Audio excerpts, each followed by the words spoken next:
Hey everyone, welcome back to my channel. Today I'm going to be showing you guys a formal hairstyle that has been highly requested. It's my #1 top liked and saved video on my Pinterest. So today I'm going to show you guys how you can achieve this look at home. Let's get started. All you're going to need today are 2 to 3 bobby pins. Before we get started, make sure you have your hair curled. If you would like to have your curls look like mine, check out my last video. I'll link it below for the tutorial on how to get these curls. So for this hairstyle, you're going to be Dutch braiding the hair back, and then we're just going to use our bobby pins to pin it. If you don't know how to do a Dutch braid, let me know in the comments and I can always do an in-depth video on how to do a Dutch braid. So for this hairstyle, I'm going to leave out some face framing pieces.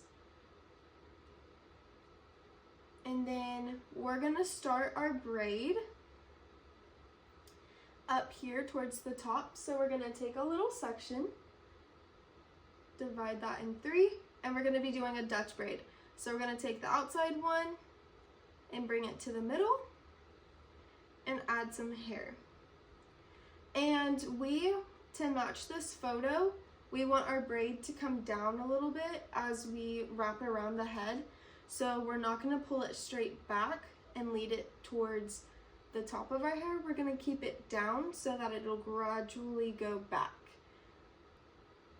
So we'll add a little hair to this section. And I'm not picking up big sections, I'm doing pretty small sections so that the hair will gradually go back with each section.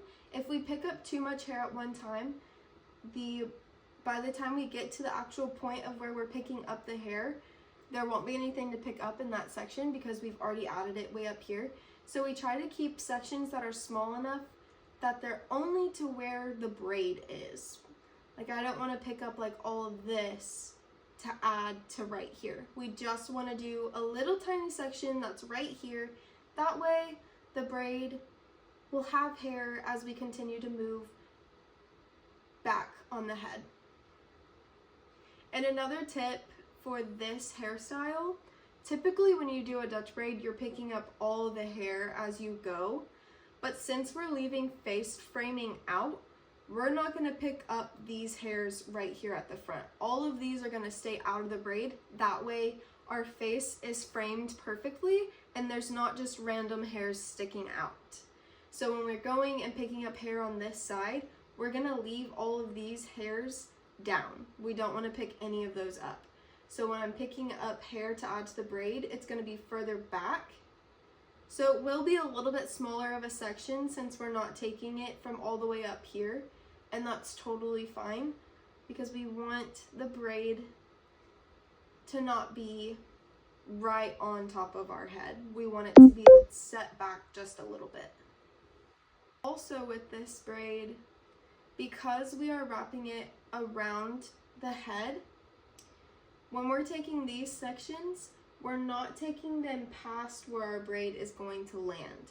So when I take these sections, I'm not going to take them from way over here.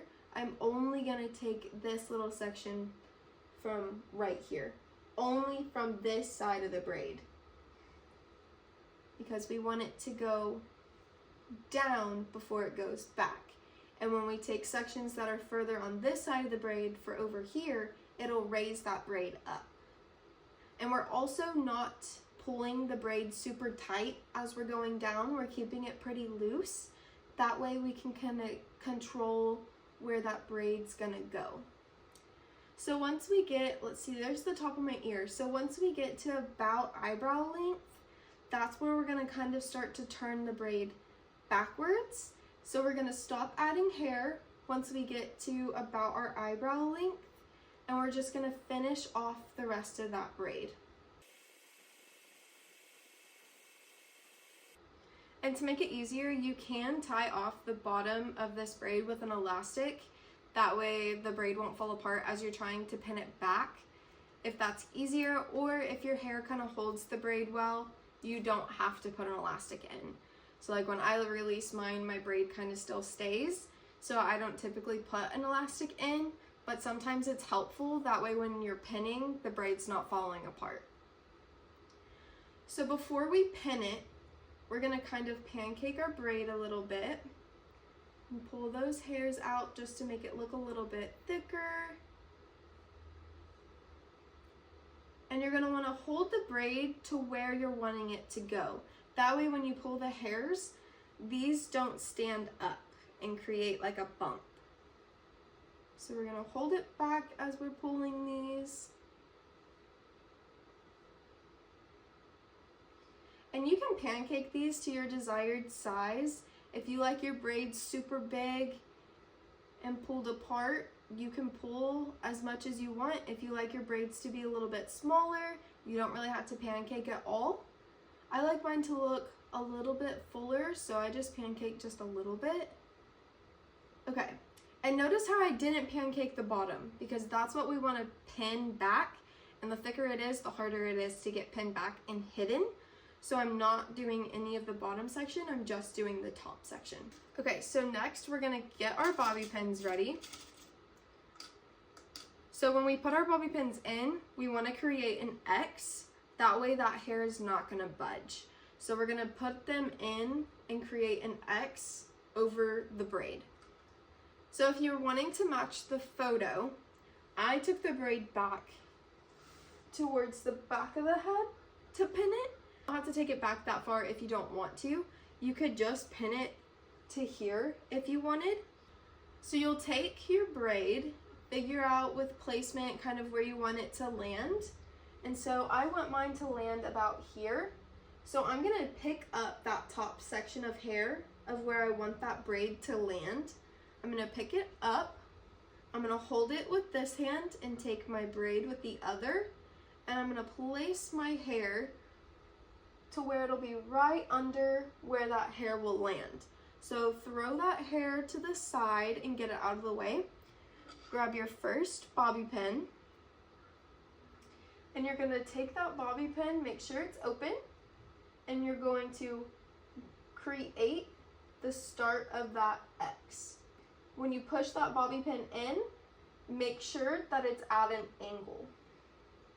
And it's gonna feel really loose with just one bobby pin in, especially if your braid is a lot thicker. That's why we take our second one and we're gonna go on the other side of the braid and create that X. So you can see they're both at an angle, creating an X. So if that still feels kind of loose where you bobby pinned that, and if you shake your head it feels like it's gonna fall out, you can take your third bobby pin and go up the middle of the X, or you can double the bobby pin where you've already crossed it. You can put another one in right next to it, and that will help secure it a little bit more. You're putting your bobby pins in, make sure to grab the hair underneath the braid too, and not just go over the top of the braid. Otherwise the bobby pin won't hold that braid in place, because it needs that hair underneath the braid to really keep it secure and hold in place. So once we have that bobby pinned in, we're gonna bring that section back over and kind of play around with it, make sure that it covers right and we like the way it looks. If you put that hair over and you don't really like the placement, you can always take those bobby pins out and either move the braid up more or further back around the back of the head and kind of play around with placement to see where you like it. But I think I like it the way it is right here, so I'm gonna go ahead and take the rest of this braid out since I like where that is bobby pinned and it feels secure. So I'm gonna take out the rest of this braid. And so I have a little section that fell out right there. So I'm going to take that little section that just fell out, I'm gonna find the top of this bobby pin, and I'm just gonna hook it into that bobby pin. So if you have that happen and there's a little section that falls out, just hook it into the top of that bobby pin on the X that you put going towards the back of your head. Another thing that can happen is when you pull your braid back, this hair will kind of come up. So I'm gonna lift this part of the braid up, grab with my fingers, grab that little hump and pull it down into the braid until I find my desired height.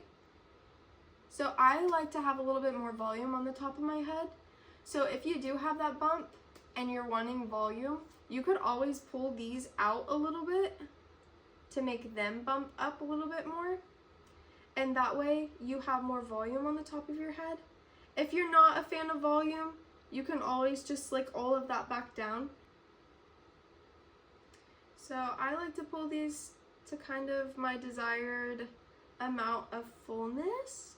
So I'll just kind of mess around with it, pancake it until I feel like that's the way I want it to look. Make sure that that's covered.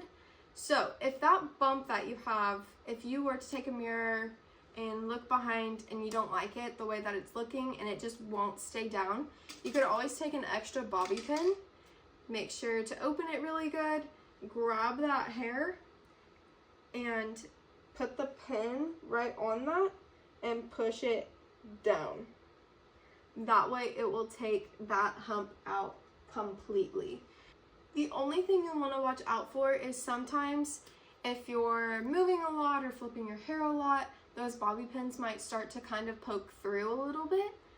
So that's the only thing that I would make sure to kind of check throughout the night if you don't want that to happen, to just kind of make sure you run your hands through your hair and make sure those bobby pins aren't catching to where they're showing anything. Okay, so I've got it to my desired size. So all I have to do now is just spray it with some hairspray. Make sure all those flyaways are put down. Spray our curls. And we are good to go. And that's how you do the braid.